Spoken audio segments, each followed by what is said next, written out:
On a cold January morning in 2004, 36 of Europe's most highly regarded wine critics, journalists, and buyers met in Berlin to blind taste 16 wines. Eduardo Chadwick, owner and president of the Chilean winery Viña Errazuriz, organized the Berlin tasting and seminar with a simple yet powerful objective.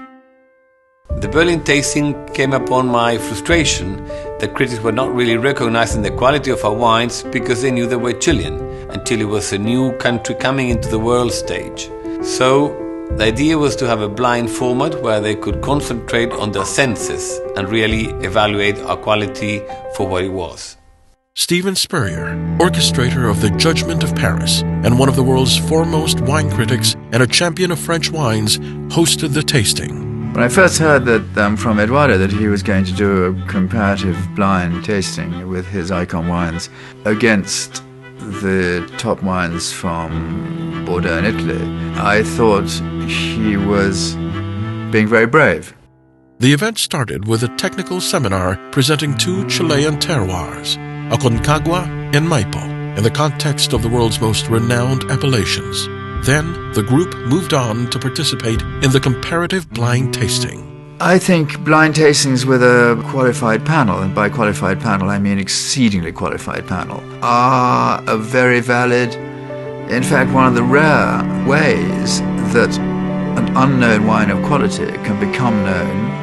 The wines were selected from Bordeaux and Tuscany's legendary millennial vintage, most of which had been awarded an immaculate score of 100 points by wine critic Robert Parker. 3 of Chile's finest wines were selected: Don Maximiano, the tradition and heritage of Viña Errazuriz; Seña, Chile's first icon wine; and Viñedo Chadwick, a tribute to Don Alfonso Chadwick Errazuriz. The wines were carefully served, without revealing the labels.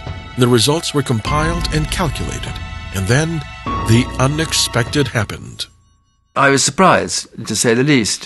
When Eduardo knew that he'd got a wine in the top 5, he relaxed visibly. He turned to me and said, "That's nice." And then the next 2 were French, and then the top 2 were his.